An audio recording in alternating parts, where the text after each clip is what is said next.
Good morning, everyone. My name is Sarah Collin. I'm one of the directors of PAS Lead. PAS Lead was created in order to advocate for a more diverse group within the PA career. This group was created by a group of PA students after May 2020 in the PAEA Town Hall anti-racism discussions in the wake of George Floyd's murder. As a group, we continue to advocate for a more diverse PA career. This conference is one of our main steps towards this goal.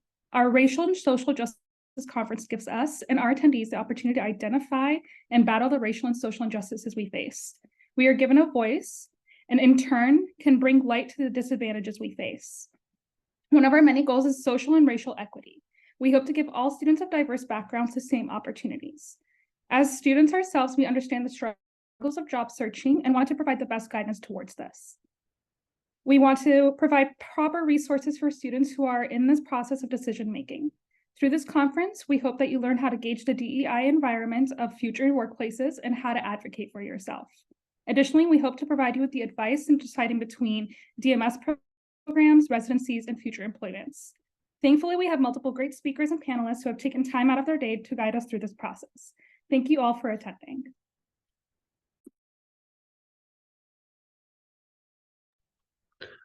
Okay, so I'm going to introduce our first speaker of the day. She is a professor at Canisius University PA program. She has several roles and she teaches in our didactic and our clinical year. She has worked in she has background experience in orthopedics and dermatology, and I'm sure she'll introduce herself a little bit more, but she's graciously agreed to talk to us today to help guide us on things like contract negotiation, tips for the first year as a PA, pitfalls to avoid, and other important tips. So, Professor T, I will hand it off to you. Hi, guys. As if you don't see me enough on the regular, now you get to see me on a Saturday, too. Can you guys hear me okay? Because the reception in my house is, like, not so great. So if any point there's, like, any break in connection, give me, like, a whatever. Just no bad signs, but like just tell me, okay, I can't hear you. So I just want to thank you guys for inviting me here, and I guess thinking that what I have to say is of value. That also makes me feel like, you know, I got some stuff to bring to the table. So I appreciate being invited here. I'm just going to tell you a little bit about myself. For those of you who don't know me, I graduated PA school in 2012 from Daemen. My background is in exercise science, public health, and sports medicine. I graduated and went into urgent care orthopedics and then surgical orthopedics. And after that, made a switch to dermatology. I know that seems kind of like an unrelated switch, so I get the question a lot, why ortho to derm? And it was actually for some of the things that we're going to talk about today. As a PA, there was, you know, obviously in my earlier life before marriage and kid, there was a different set of priorities that sort of aligned and made me pick one job path. And then after priorities switched a little bit, I chose, you know, another career path that was a little bit more flexible for my life. So I just want to disclaim that this talk is, yes, obviously I've been a PA now for almost 11 and a half-ish years.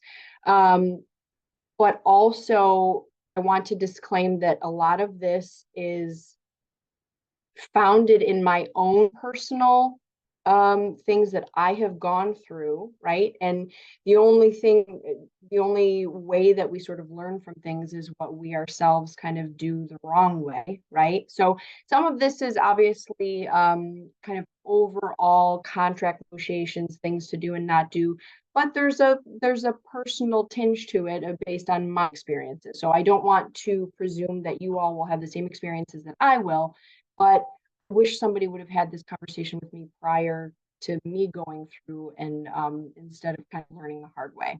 Okay.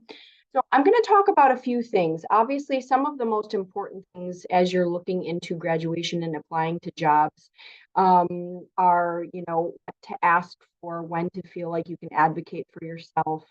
But let's start before that. Okay. And I have my notes here. So if you see me looking over to the side, it's because I'm referencing, my notes. Also, I do have children and fur animals. So if there's ever an interruption, I apologize. I have already told the powers that be to allow me this time and space. But if you see anybody sort of in the background, just ignore it. So canvassing for jobs, let's start there. Okay. When you actually start to canvas for a job, right, that can start at any time. So I don't want you to think, oh, I'm a student, I don't have anything to offer right now, I'm not certified, I don't have this, I don't have that, so I'm just not going to look. No, look at all times, right? I usually tell people a good time to start looking is usually 4 to 6 months prior to graduation, right? And this is just on multiple feeds. You should have a LinkedIn profile, right? You should have an Indeed profile. These are things, in terms of major areas or major job hubs for health jobs in this area. Obviously, you want to go onto the Kaleida-based system and do job searches. You can put your email in there. You can put your preferences in there so you get emails about any jobs that come up.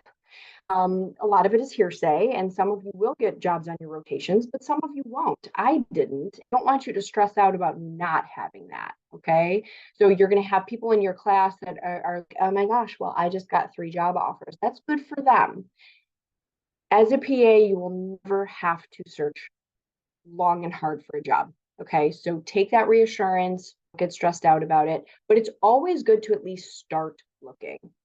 Kind of looking on the Catholic Health website, Kaleida, ECMC, those are big hubs, EMD, right? Those are big hubs to sort of get established with and to maybe even go on and, set your alerts to, hey, if any of these jobs come up, I want to be alerted. Okay, that's kind of a good start. Where this all, sort of starts is in the job description. So let's say, for example, you're 3 months prior to graduate and you find like that unicorn job where you're like, oh my gosh, this sounds really, really good. I don't want you to think you can't apply for that. Okay. You can. In your cover letter, you specify where you're at, right? My name is Jennifer Trillizio-Smith. I have these qualifications. My projected graduation date is this. My projected pants date is this. My projected start date is this. Okay. So I don't want you to, you can't start doing that. Now, the chances of you actually obtaining that job are low because most employers want people to start as soon as possible. However, I have gotten most of my jobs because someone remembers my resume from something. Okay, people keep resumes on file usually for 6 to 9 months after you apply. So I don't want you to think, oh, I'm not graduated yet, I can't do that. No, you can start looking now. But where you start to look at advocating for yourself is right with the start of that job description. Okay. A lot of times when we read the job descriptions, and I can only tell you what I did, my first job out of PA school, I took a job with little to no benefits starting at $6,000, $7,000. Okay. Working my butt off 50 hours a week and being on call. Now, some of you might say, wow, this woman is not too intelligent. However, when you're in that job position, right, and you feel like you're a student, your eyes are bigger than, than your brain function, and you say, wow, this looks great. And I just need a job because my friends are getting jobs and I just need to do that, right? So when you read a job description, I want you to think about reading that quickly. Okay. Don't look at something and say, oh, this sounds great, I'm going to apply for it. Things that you really want to look for right off the bat, okay, are a lot of times they don't salary in a job description, or if they do, they list a range. Okay. So that's a good place to start. But a lot of do not list salary right off the get-go for a reason. Okay. The things that you look for to at least advocate for yourself are call. Okay. What you are expected to do and work, holidays, weekends, nights, things like that. Okay. So your shift, of course. And then also what they tell you you're expected to do. So what is this thing? Is this inpatient? Is this outpatient? Okay. Are you going to multiple facilities? So your canvassing for your job starts with critically appraising the actual job description, because you can't look back 6 months in and say, why did I take this job? It was probably lined out somewhat in the job description. Okay. So what I want you to do is actually, sort of praise that critically. So let's go through and think about, okay, you've read the job description, you feel like, wow, this sounds like a really good fix or a fit. Sounds really, really good. What I used to do, every major corporation has a website, right? We are in 2023. Everybody has a website, everybody has contact information. Almost everybody is listed on LinkedIn, Indeed, all of those places. So if this is something that you're like, wow, this really, really looks good, do your research. Go on to, let's take, I'm going to just, pull from experience. Let's take UBMD. Okay. UBMD is a huge conglomerate in this area. They're posting a position for a family medicine gig. Okay. You go online, you find their website. Most places have a little option that's like, who's our staff, right? So you go through, you see who the mid-levels are. I have connected with mid-levels. If I'm looking at a job, and this I did before I went to dermatology, I knew 2 PAs that worked in that place. I went on LinkedIn and I private messaged them and said, hi, my name is Jennifer. This is my experience, my credentials. I'm looking at the position that is offered at your facility. Could you give me any highlights of like your normal day? Right? There's nothing wrong with that. Now, I can't see that they're going to, respond, but there's nothing wrong with saying, hey, what's your normal hours? Or what's your patient load? What did you start at? Do you work holidays and weekends? Are you expected to call? Just do your research because that's all inevitably going to come up in the interview. And if you know other mid-levels at that practice and what their day looks like, 9 chances out of 10, your day is going to look somewhat similar. Okay. So I'd say do your research, look at your company. I mean, if you have any questions about benefits, they always have an HR person. Okay. So really kind of doing your pre-work. Okay. So after you obviously submit a resume and cover letter and all that good stuff, you always want to follow up. Okay. It makes you look great and it makes your name stick. So week after you apply, you either send a follow-up email or a phone call and you say, hi, my name is Jennifer. I just recently submitted an application. I was just wondering if you had any additional questions or if I can provide any additional information for you. So that if they haven't thought of you, they are now, okay? So it's always good to follow up, always close that loop, okay? So the bulk of what I want to talk about is how to advocate for yourself when you actually get a job offer. Okay. So it starts when you first do that canvassing, it starts with reading that sort of full job description, get a good idea of the site, the center, do your pre-work, look at their website, look at their facility. I mean, go in and tour their facility, walk around, right? And then let's fast forward. Let's say you had your interview, okay? Now, any PA interviews, I have gone to PA interviews where they are over Zoom. I have gone to interviews that they were at Starbucks. I've gone to interviews where I've gone to 4 interview cycles for one job position. So it's highly variable depending on the site and what they're looking for, okay? So you can have anywhere from a phone call and that's it. And they're like, hey, you're great. Yeah, you got it. Or you can have a series of interviews with multiple staff members, okay? Let's extrapolate and let's say, okay, you had your interview, now you have an offer. And they say, Ashika, I really like you and I want to hire you, okay? Now, the first thing that you want to do is what I did, and I was just like, I'll take it. Don't do that, okay? So a few highlight points. I'm going to, and I didn't do slides for you because I would prefer this. As most of my students know, talking is not something that I have an issue with. So I'd rather this be conversational. Take notes if you would like.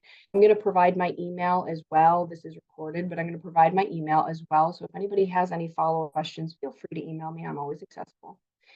But I'm going to break this apart into certain things that you want to sort of look at and advocate for. So let's start with the big one. Let's start with salary. Okay. You are new graduates with little to no experience. Okay. Now, that doesn't mean that you have to take what they give you. Okay. You have to know your worth. You have to go in armed with information. Most places, and I don't know, Ash, maybe you can give me a thumb up or thumbs down. Can I share my screen if I just wanted to show you something super quick? I think I can do that. Maybe it's disabled. It's okay if I think screen sharing might be disabled. You might just have to, if not, it's totally fine. I just wanted to, I had something up. I just wanted to show you a website, but we don't have to do Just that. give me 1 second and I'll make you a co-host and then you'll be able to. Oh, okay. Thanks, Sarah. Yeah. There you go. Perfect. Give me 1 second. Okay. So tell me if you guys can see this. Do we got a thumbs up? You can see this? Kind of. Okay. So AAPA every year for practicing providers, okay, we all get the email every year. Hey, can you participate in our salary report? Okay.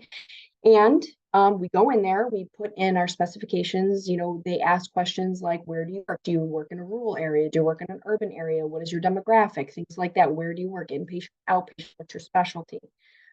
And AAPA, if you are a member, okay, whether you are a student or a current fellow member, okay, every year comes out with a salary report. So you put in specifications, you put in area, sometimes you can even put in zip code. You can say, okay, I'm looking for outpatient orthopedics, and it will give you kind of a trend based on your specialty. And then, sorry, that's all I wanted to show you, so you can disable me or whatever.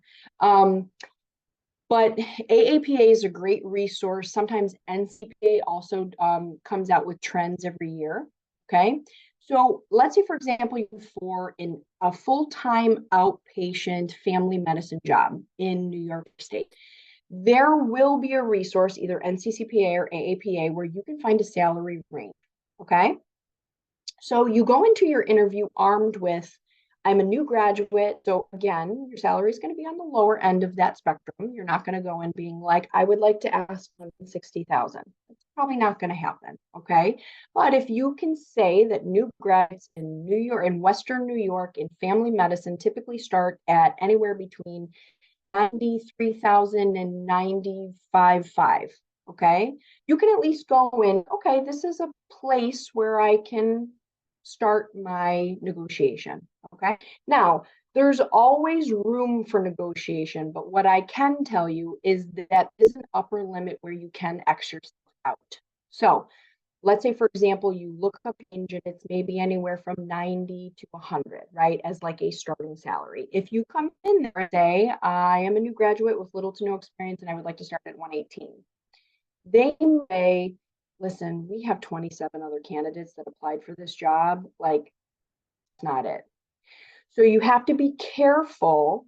Sorry, I just got a thing that's saying that my internet is like unstable. So if you can't hear me, just let me know. Are we still good? We're still good. You can still hear me. Okay. Okay. So you have to be careful with that. So usually what I do is if the range, I go a little bit higher than mid-range of the salary. So let's say, for example, the salary is anywhere from 90 to 100. I might start at like 95, 96. And that would be, a lot of times employers will have you are going to start at this point. Sometimes they might switch it on you and say, what would you like to start at? Which is a hard thing. So I have had both things happen. One job was like, nope, this is where you're starting, whether you like it or not.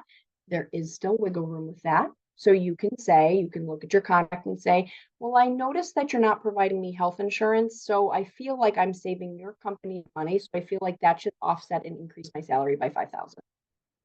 So you can do your research with that, and there still is room to negotiate. But sometimes employers will say, well, what do you think you can start at? You need to go in with some semblance of a range, okay? And you want to overestimate a little bit because you feel like you're probably gonna go back and forth a few times, maybe 1 or 2 times. Okay, so there is some wiggle room with that. But to just go in with actually a basis, it has to be based on something, okay? All right, now there are other things that you can take into account with the salary that might make it a little bit worth your while to take a lower salary. Like I talked about with health insurance. If you are not going to take their health insurance, you can look up what like an average health insurance plan would save an employer, right? So I did that when I was applying. I was on my husband's health insurance. So I looked up, okay, annual premiums and cost to companies of, what did I have? Univera? United of United Healthcare. I found out that per year, per employee, it cost the employer about $2,000. So I asked for an additional $5 because I said, I am not taking your health insurance. I'm saving you money. Could we augment my salary because I'm not taking your health insurance? That's an option. Reasons that might make you want to take a lower salary is if they have phenomenal benefits, if they have a 401k program that they're going to start you out matching you $10,000 and you're going to start 4 weeks vacation, I might take a little bit lower of a salary because the benefits augment and make up for that difference. Okay. Okay. So other things that I want you to think about and things that you want to look at when you're negotiating. So financial independence is key. You always want to make sure that your company has some form of retirement savings, whether that's a 401k, a 403b, okay? And I'm not expecting you to know the difference between those accounts, but they need to have it available, okay?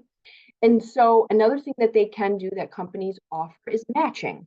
So sometimes companies will say, we don't match. What does that mean? That means that for every X amount of dollars you put in, your company matches X amount of dollars and contributes to your 401k. If there's no matching, that means your company does not contribute. If there is matching, they give you money into your 401k.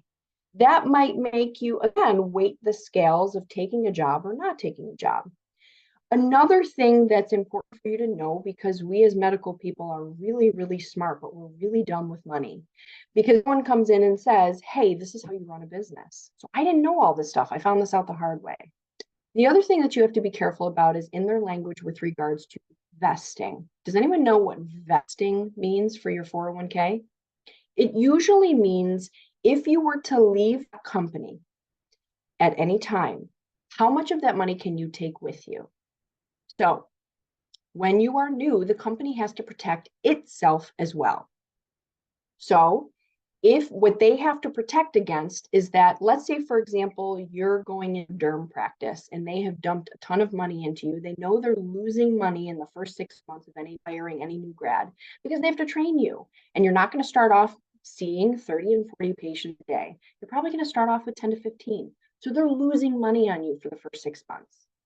What they have to do is protect themselves so that you're not going to go to their competitor with everything that they've just trained you on. Okay, and then take everything with them. Okay, so what vesting is that it ensures that if you were to start a new job and your employer dumps $10,000 into your 401k, if you were to leave after 8 months, you cannot take that money with you. So vesting means if you say in the language that after 2 years you are fully vested. That means that after 2 years of employment, if you were to leave that place of employment, you can take all of that money with you. If it is before your vesting time, you're probably not going to leave with all of the money in your 401k. Now, some companies say that you vested after a year. In my hidden language in my contract for derm, I vested after 4 years. So that means that I had to stay and work for a full 4 years before I got any of my 401k money. So you have to understand and look for that. Okay. Other things that you want to look for. Let's talk about vacation. Okay. I have heard a multitude of things, and I think part of the disconnect is some new grads think that they're going to get like 6 weeks vacation for starting off. I worked in dermatology for 7 years and left and started with 2 weeks vacation. Now, I am not saying that that is a good thing, okay? I am just saying that it is realistic when you first start off. to probably get anywhere between 2 to 4 weeks vacation per year. That is normal, okay? What you want to look for is there any upward migration of that? So does that change year to year? Sometimes your personal time off, your PTO, is on an accrual basis, meaning that with every pay period, you get maybe X amount of hours added to your PTO bank. What you are looking for is there a trend of upward migration? Are you going to stay stuck at 2 weeks vacation, or is there some semblance of, after X amount of time period, I gain more time off? Now that usually increases to a point, okay, or none of us work. So there's usually an upward migration to, like, my husband's company will say, like, you can accrue vacation time up to 6 weeks vacation, okay? But it's imperative that you find out what that schedule is, okay, to know what you can expect. Also, you have to find out if that applies to you immediately. Some companies, that does not apply to you until you have already put in 3 to 6 months of work. And again, part of this is protecting themselves. They don't want you to start work and then be like, oh, you know what, I was thinking about taking a 2-week vacay. So a lot of times you are not able to take that time immediately, but you have to ask, okay? This is stuff that might not come up right off the bat.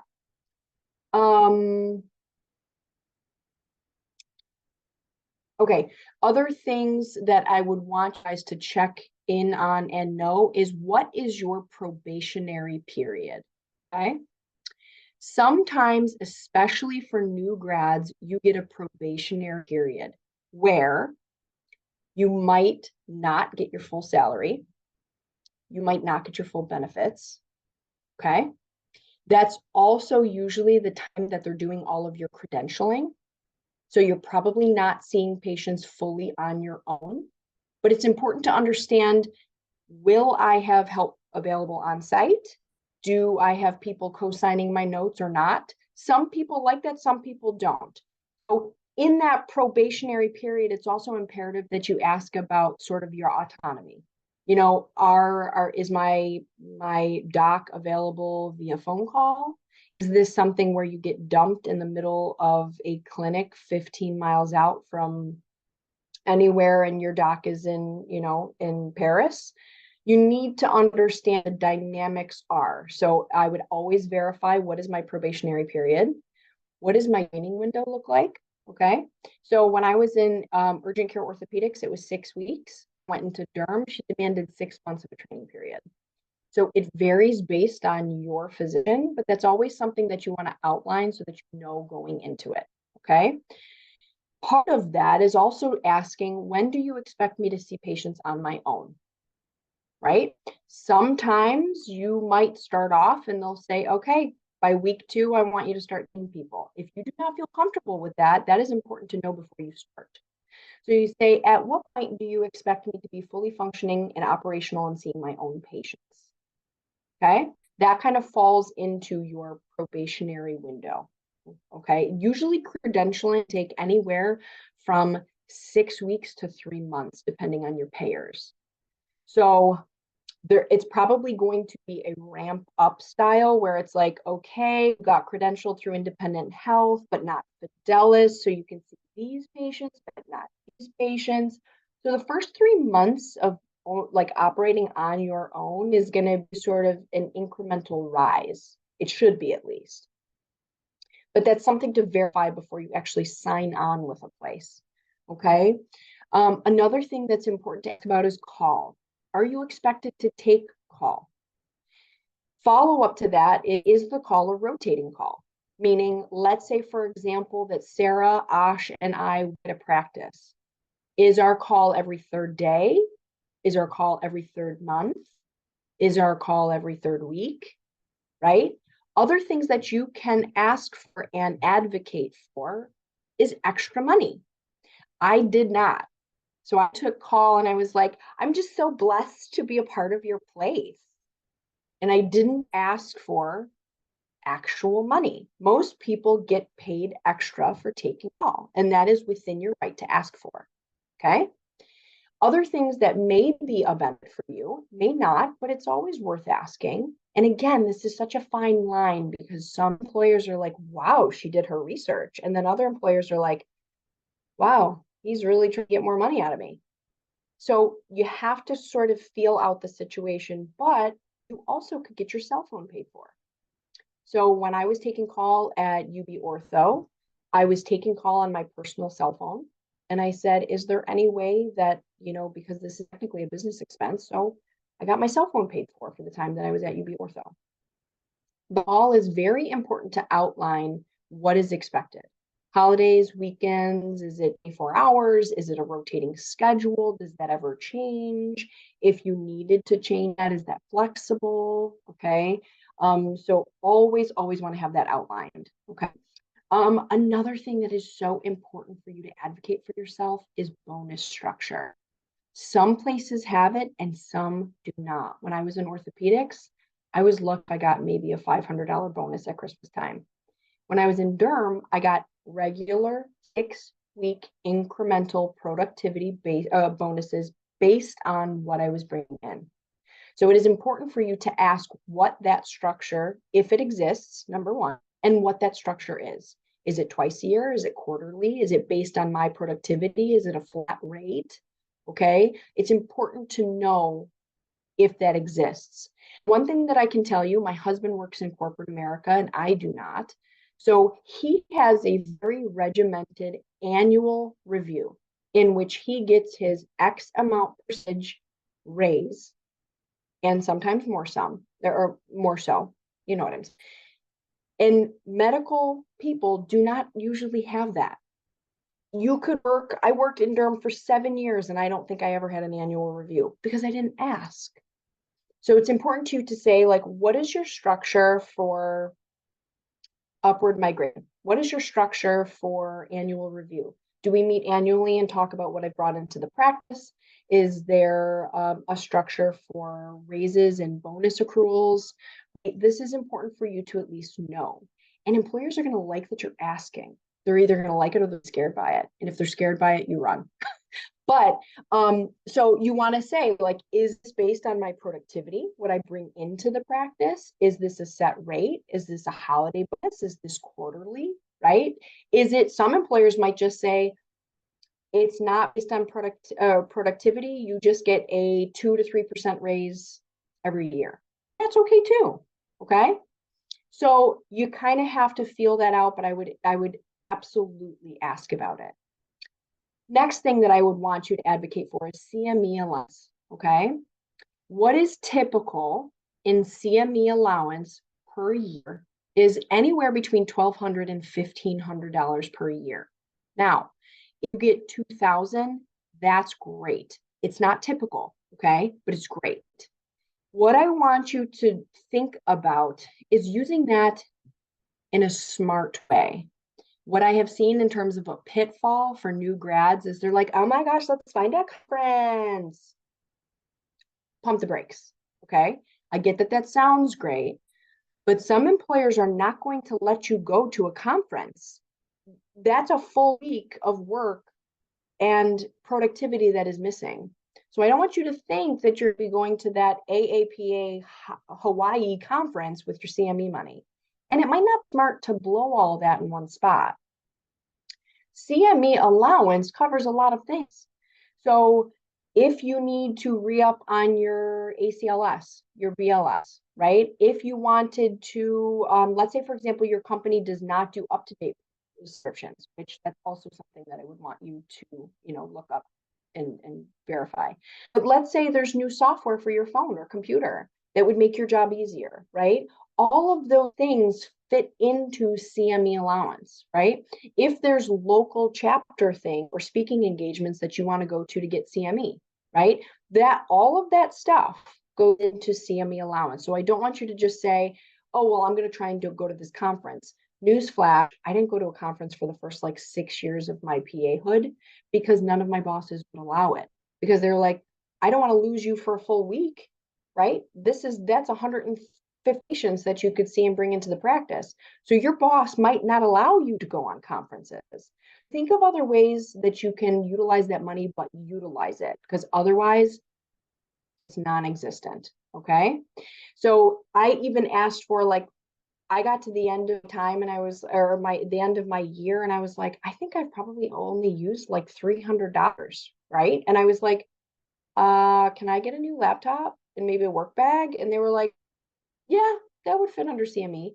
So you don't know unless you ask, okay? But I would definitely try to at least advocate for 1,200 to 1,500. 1,500 is kind of the standard.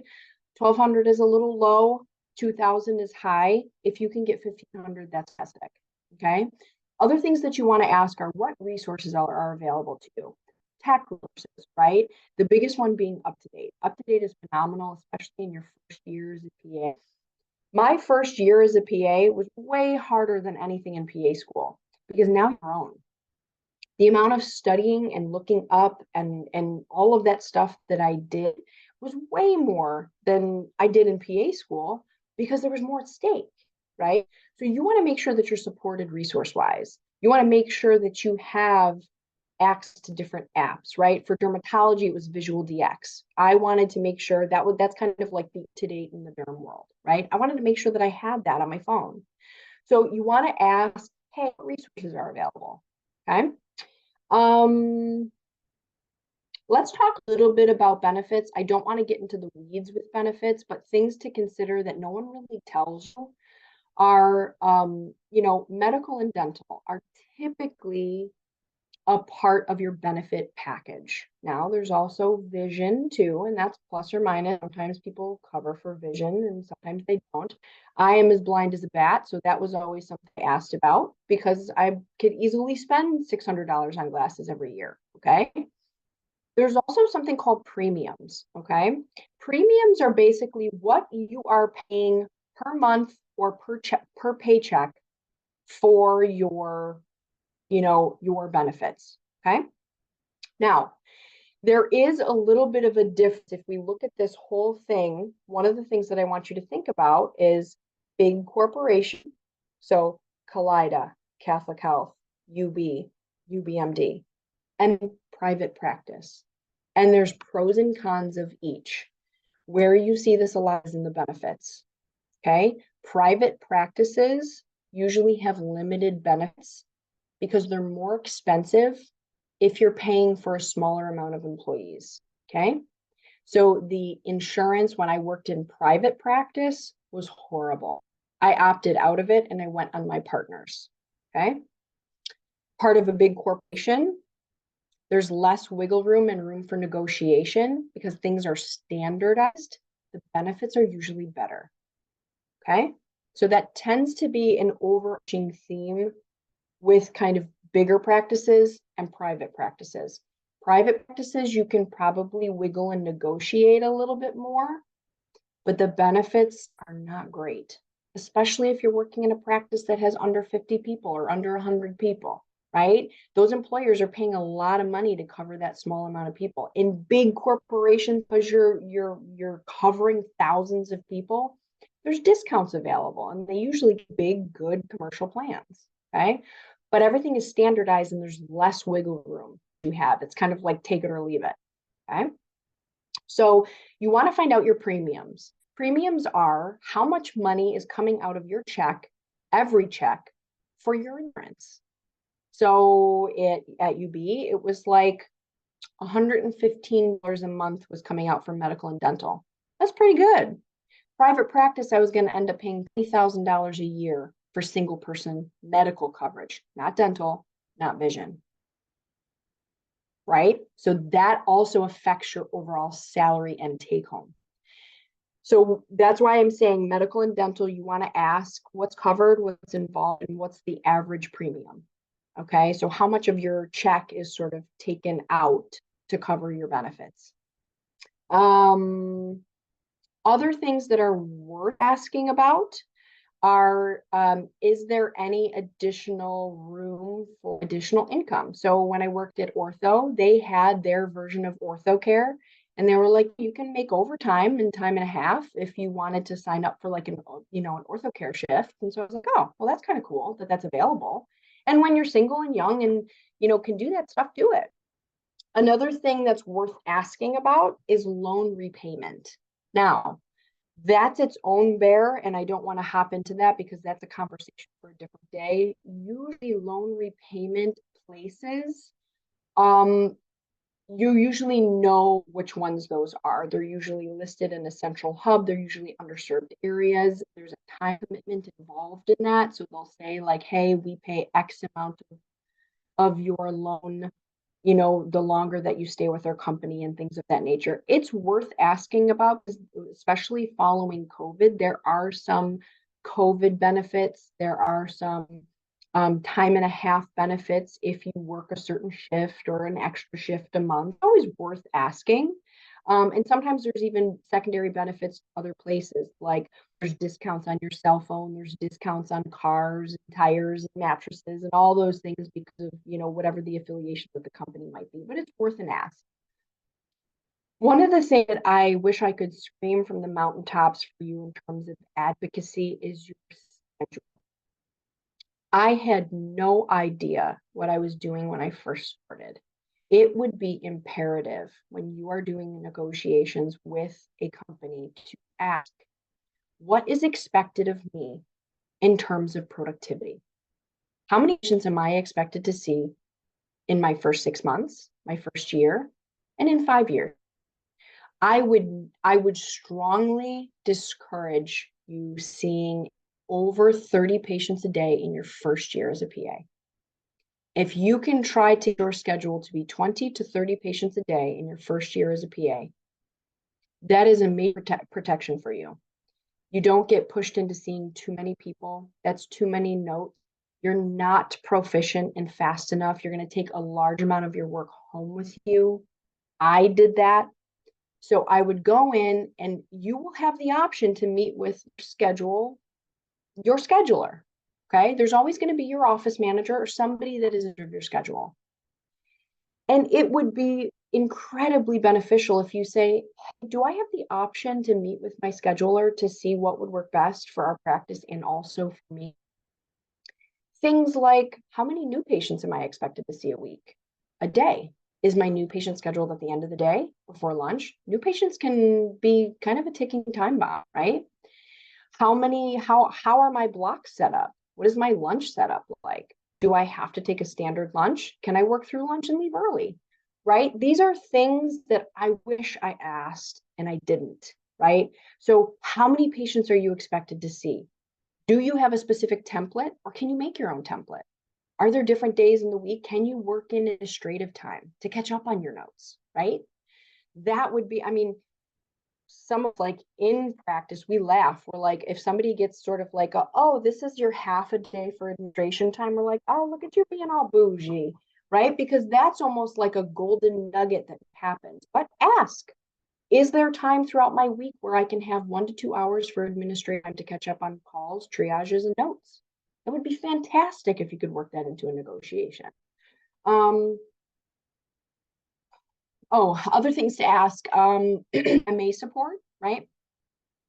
At ECMC where I work now, I have no support. So I'm doing notes, triages, pharmacy, phone calls, all the things. When I was in derm, I had 2 MAs assigned to me. So I could see more patients. They could do my note and say, okay, send these meds. So it's kind of important to know, what is your day structured like, right? Like, what are you expected to do throughout the day? Because in ortho, I could maybe see 20 to 25 patients because I was doing all the things. In derm, I could see upwards of 45 because I had 2 MAs that I was working with as part of a team. So that's important to kind of know how the office and how the day is structured as well. The other thing that I got burned with that I would like to educate you on is something called non-compete clauses. Do people know what non-competes are? Have you heard of non-competes? And you could shake your head no or yes. A non-compete clause is not in all contracts, but it is in some. And I didn't have one in ortho. Sorry, I'm a little parched. Hold on. I didn't have one in ortho. I did have one in derm. A non-compete is an employer's way of giving them security that you are not going to take your training and your patients and go to competing practice, which is understandable. My non-compete was after I left said practice, I was not allowed to go to a derm practice within 15 miles of the principal site for 2 years from my quit date. Now, every non-compete is different. Usually there is a mileage radius in there, and usually there's a time frame. It would be imperative for you to find out what those two things are. I would ask, is there a non-compete if I decide to quit? Okay. Also, what goes hand in hand with that is, what is the time frame for your, if you decide to leave this place of employment, what is your time frame that you have to give? In medicine, I can tell you right now, the standard 2-week notice does not apply. You have patients, generally you are going to be scheduled out months. So it is not uncommon for you to have to give a 2, 3, 4-month notice. That is not uncommon. So the standard 2-week notice usually does not apply. It is important for you to know what your notice should be should you want to leave. Now, there are situations that if your contract says you must give a 3-month notice and you give a 2-month notice, they can sue you. They can sue you for that 1 month of projected earnings, and they can take that. So it is important for you to understand and know what is your time frame that you are allotted. Some employers say, 4-week notice and we're good. But you have to know what that is. If I decide to leave, is non-compete? What is it? What is the mile radius from the clinic? Okay. And sometimes they'll say that you have to be very, very careful with what that mile radius is. Sometimes they'll say, oh, within a 10-mile radius. And then you're like, of what? And sometimes use a different address. If there's a principal clinic or an HR building or whatever, you have to verify, like, what is that radius? And what is it excluding me from? Okay. I have been burned by that. So that's why I tell you that. And it's also imperative for you to know, if you are going to leave a place of employ, what is the time that you have to give? Okay. Because they can absolutely sue you for backages if you leave too soon. Okay. So let's say, for example, everything is just sprinkles and unicorns, and you love this job, and you're, this is a great, thanks for that comment. That means that you think I'm smart. All right. Tell my husband that. Anyways, so one of the things that, let's say, for example, everything was really, really great, right? This is looking good, and you're like, wow, this is really, really good. One of the things that I would ask for is an offer letter. So if they come back and they say, Selma, we just love you, we want you to join our team, blah, blah, blah, and you're like, wow, that's great. Can you put it in writing? Need an offer letter. Okay. I definitely did not advocate that for myself starting off, right? You want an offer letter. It's usually on company letterhead. It has your name, it has not only your position details. Okay. So this offer is for a full-time 4-day work week, 10-hour day shift, family medicine, outpatient physician assistant position, in which you will be expected to blah, blah, blah, blah, blah. That is basically saying, this is the job that I signed up for, and I'm verifying that, and that is in writing. That is a little protection for you. That is something that I would ask to have. It does slightly raise my antenna when I have in the past been like, great, I'm so glad you think I'm fantastic. Can I have an offer letter before I say yes to this job? And then the employer comes back with, why? That instantly raises my feelers, and I'm like, I guess why not? If we talked about this and you're confident in my skills and you're confident in the position that you're asking me to fill, let's put that in writing. So an offer letter. Now, Some places don't have contracts, they just have the offer letter. And some places have a full-fledged contract that you sign. There's pros and cons of each. Okay. I have had positions, my orthopedic job was just an offer letter. It was just, hey, this is what you signed up for. It's a full-time gig. It's 40 hours a week. This is what you're expected to do. You're expected to be in surgery and see outpatients and post-op visits and da da da da da. And that was fine. Okay. There also is some wiggle room because nothing was in writing. So it wasn't like, thanks, Sarah, for telling me to wrap it up. Like there wasn't, so the good thing is that when you have an offer letter and you have kind of, it's general, right? You do have some wiggle room with playing around with, if nothing is really specified, then you don't have some, you don't have a non-compete, right? But you also don't have full protections either. At least you have to have one of those two things. Do not sign up for a gig with either an offer letter or a contract. Ideally, you have both, but you need to have one. If you have a place of employ that does a full contract, okay, so this is like a 20 to 30 page document that is outlining your benefits and their protections, and what if you quit early and who can sue who. I do not care how cheap you are, pay a lawyer to review that for you. Do not get your Uncle Jim, who's been retired for 30 years, who maybe was a paralegal at some point in time, look at your contract. No, you pay a lawyer, a contract lawyer, to go through that with you. Okay, it is a price that you should be willing to pay. And there is room to negotiate. I don't want you to think that this contract and there's some sketchy things in it. Ask your employer, say, this is all great, but I just wanted to bring up one or two things for you, and expect that you're going to negotiate a little bit and go back and forth and come up with something that you both feel comfortable with. Okay. Now, there's usually a limit on negotiations. If you're that person who has 35 different specifications and you want your clinic room to be at a certain temperature and you expect to have a fan blowing on your face at all times, they're probably not going to go for you. But if you go back and forth maybe 2 or 3 times and you come up with a good agreement between the two of you, that's perfectly appropriate, and then ask for things and advocate for yourself. Okay, I hope this was helpful. Those were all of my big points. And you ladies can let me know if we have time for questioning. I presume we do. So I will just be here if anyone has any specific questions.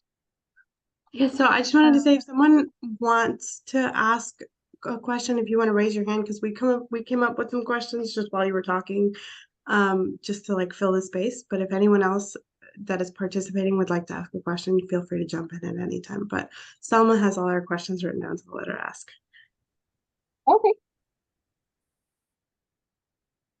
So fire away when ready. I'm ready. Okay, well, first, I wanted to thank you so much, Professor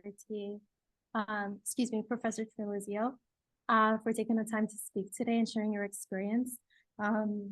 We have a lot of didactic year students, clinical students, and even PACs, so this has been very, very helpful. To start off, I know you said you should start looking for jobs as early as 6 months before graduating. When do you suggest we actually start applying for jobs? So, when I talked a little bit I talked a little bit about this with, with another student. It's sort of hard. I would say don't apply for jobs just to apply for them, but if you get this fantastic opportunity and you're like, wow, this is like my golden nugget job, right? It's not ever too soon, but there are some caveats and issues with that, right?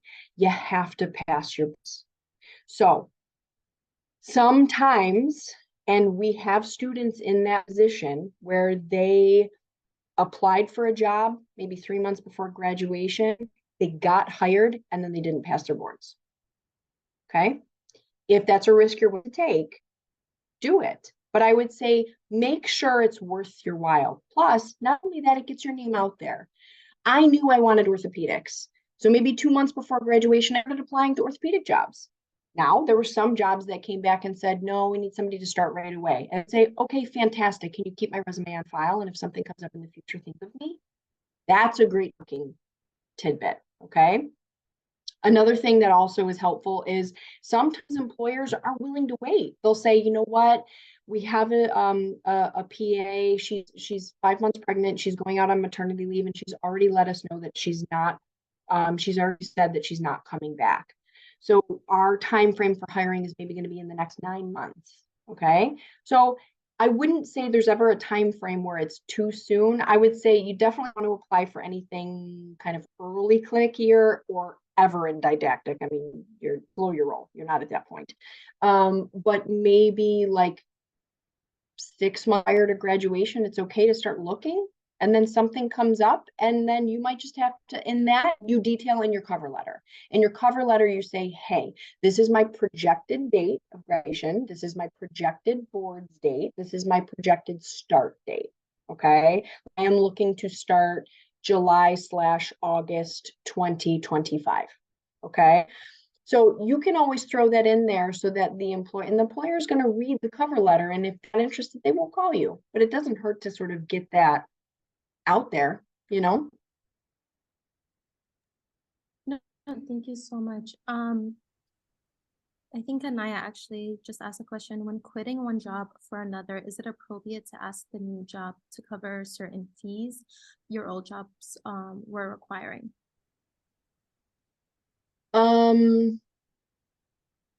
Anaya, like what?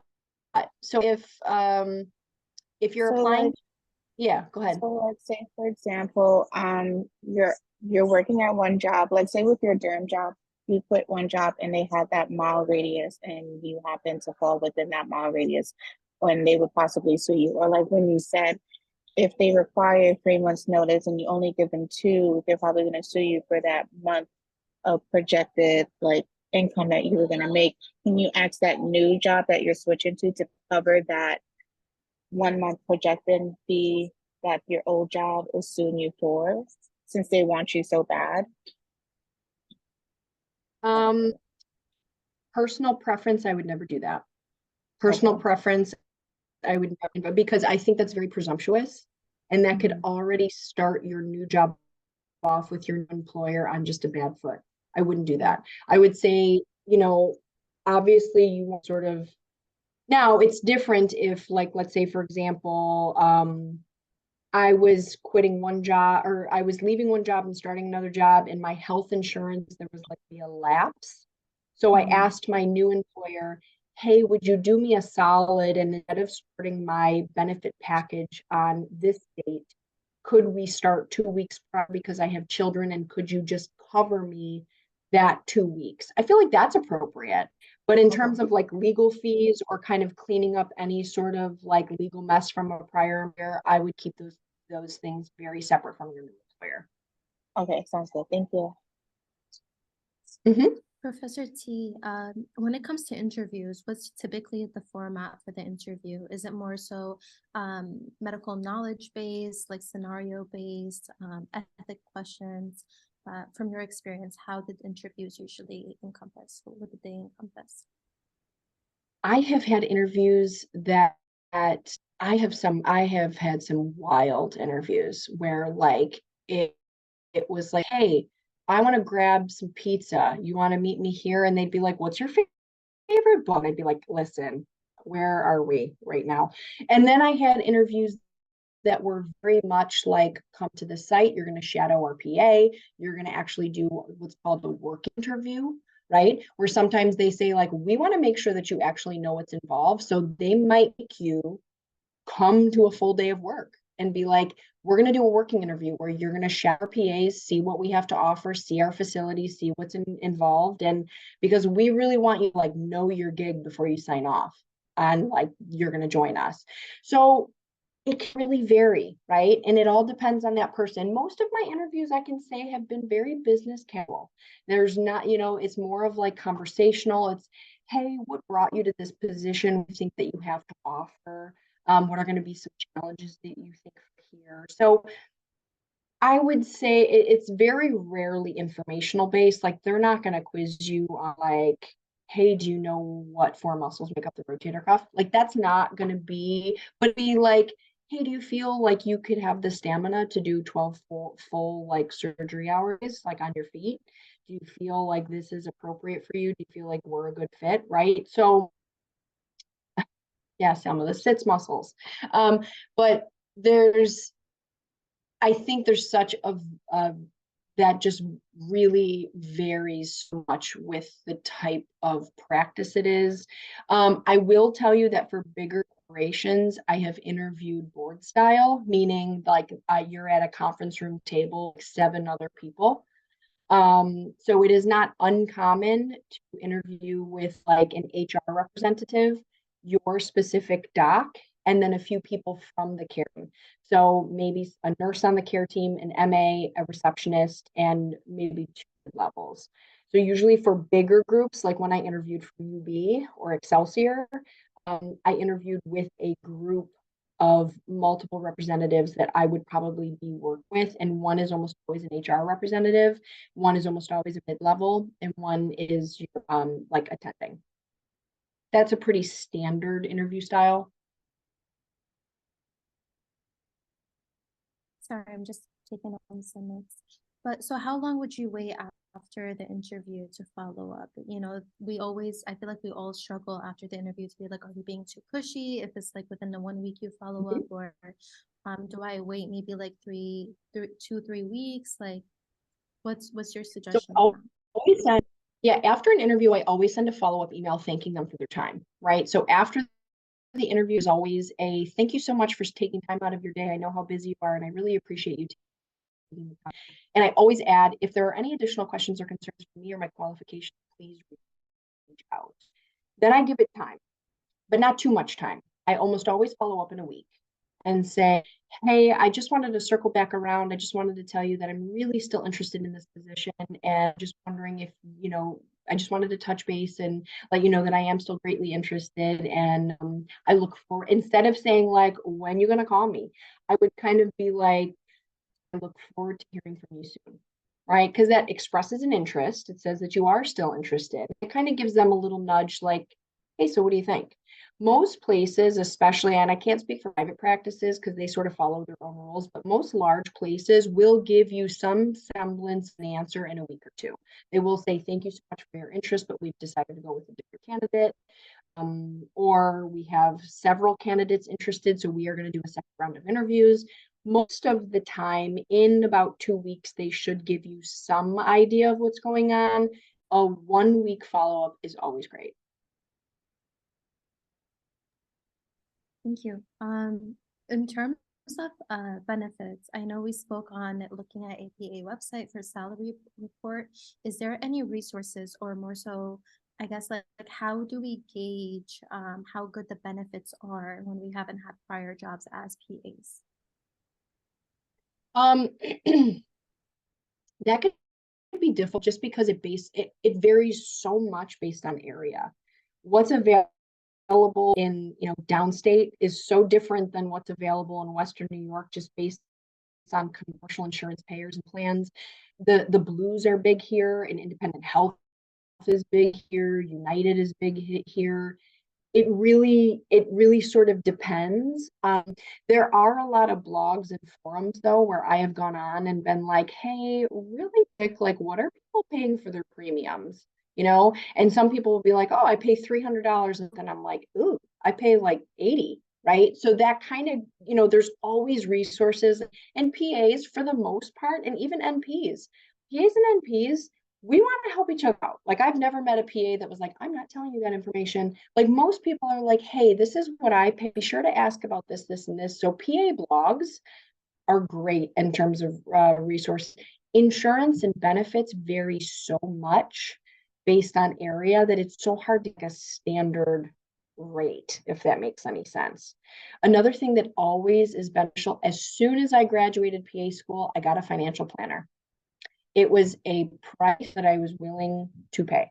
I have had the same financial guy in my life for the last 13 years, just to be like, tell me the percentage. Tell me the percentage I have to save per month, per year. Tell me what the retirement thing is that I have to do, because money to me does not exist in my brain, and I'm in the percentages, and you have to do this and do this. So different companies have different plans. Some plans have 403Bs, some plans have 401k. I think somebody asked in the chat, is there a vesting period for a 403B too?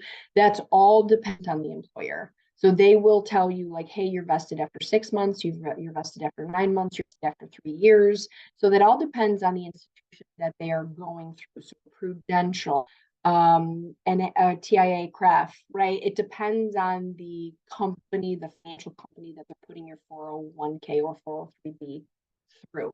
But it is so beneficial if you have the money to spend, hook up with some sort of financial consultant to teach you how to be good with money. No, that's great advice. I never thought I would ever get a financial. I feel like that's very, very out there. But on Even that if note, you don't even have to get like financial consultants. Sometimes even if you just say like, I want to meet with somebody 1 or 2 times, this is my portfolio, give me a saving structure. Sometimes even that is beneficial. So I don't want you to think you have to dole out all this money. Just making the appointment and saying, hey, can you just line me up a saving structure for like the next 5 to 10 years? Even that's beneficial. Sorry, I didn't mean to cut you off. no, all good. Actually, on that note for 401ks and 403bs, so I do know that some companies match your 401k. Is it the same thing for 403bs? Yeah, they can. Sometimes they match, sometimes they put in like lump sum to begin with. They might say like, hey, part of our like signing bonus is we're dumped like 10 grand in there.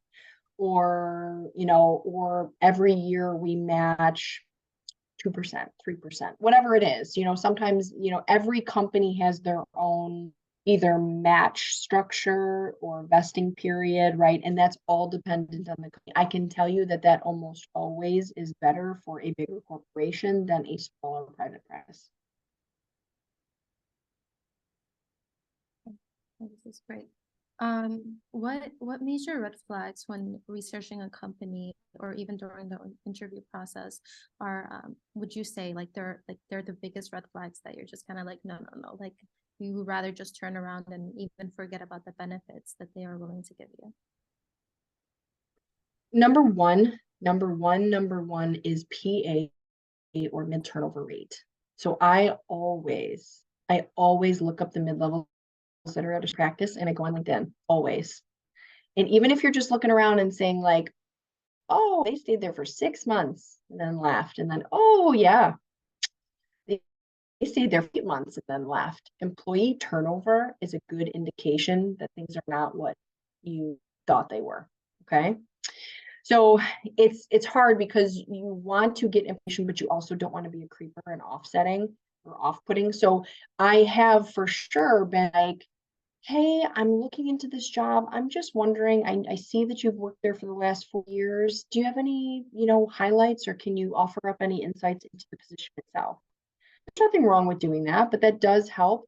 Another red flag too is if an employer is very evasive with any line of questioning. So if you're like, hey, I'm just wondering, and it's okay to you tell them like, I'm on the fence and I'm considering other offers. Can I maybe shadow you for a day and I come to your office and see what like a day in the life of a PA at your practice is? If they're really reluctant to do that, or if you're asking questions to your HR person and they're reluctant to provide you like a salary structure, any sort of if they're being very evasive, that's always a red flag. And that is within your right too. Right? Like if you, that is also your right if you are applying to a position to ask them, can I spend some time in your clinic? That's absolutely your right. So if you want to shadow, if you want to follow a mid-level, if you wanted to do a working view, you can always ask for that. Thank you. And I'm sorry, I can ask you questions for days as well. So, but for the CME budget, does that depend on the location? Like how salary usually is? Not usually. I feel like in most places that I've been at, in the positions I've been at, I would say most often I feel like I've gotten the $1,500 CME allowance. I feel like that's sort of standard. Maybe when I worked in practice, I want to say that it was a little bit lower, but then it got bumped up to $1,500. Only once was I ever offered 2,000, but I feel like 1,500 is pretty standard, like regardless of position or inpatient, outpatient. Like I feel like that's a pretty standard rate. And lastly, from my end, is it possible to negotiate a non-compete, or is that typically set? It is possible. Everything is negotiable, right? And you can even ask them. And some companies are like, nope, non-negotiable. But you can ask them, like, I'm wondering if, like, is this negotiable? They're going to have some red flags that pop up for you. So if you start asking about the non-compete being negotiable, they're going to think, so this person has plans on leaving. So that kind of questioning might pop up a little red flag for you. But everything is negotiable. Now, keep in mind too, most places have their own company lawyers. So anything that you want to negotiate is just going to elongate the amount of time between when you actually start, because they have things that they then have to go through their company lawyer. Okay, so sometimes non-competes, just because those are sort of set for the facility, might not be negotiable, but it's always worth an ask. Or you can even ask for verification, like, I wonder why this was 20 miles or 200 miles, or I wonder why this is 2 years or 4 years or 1 year. You can ask about that for sure, but just be careful, because certain line of questioning might also set off additional questions for your future employer.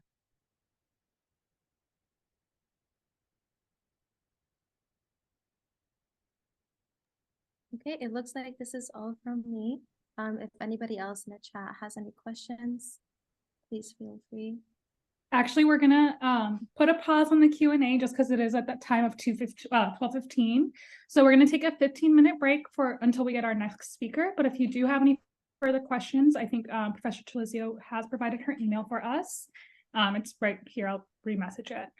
And then if you need to reach out to her with any further questions, you can, or you can just email us and we will reach out to her with like a list of questions.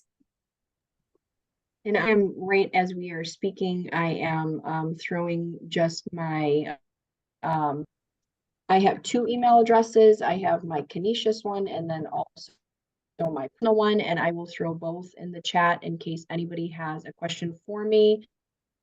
Let me know that you're part of this conference, and I'd be happy to get back to you with anything that I can answer. Thank you so much. Thank you so much, Professor. Thank you. Thank you. That's all you need. That's all you need from me. You don't anything else. I just like evaporate into the abyss now. I'm good. You're good.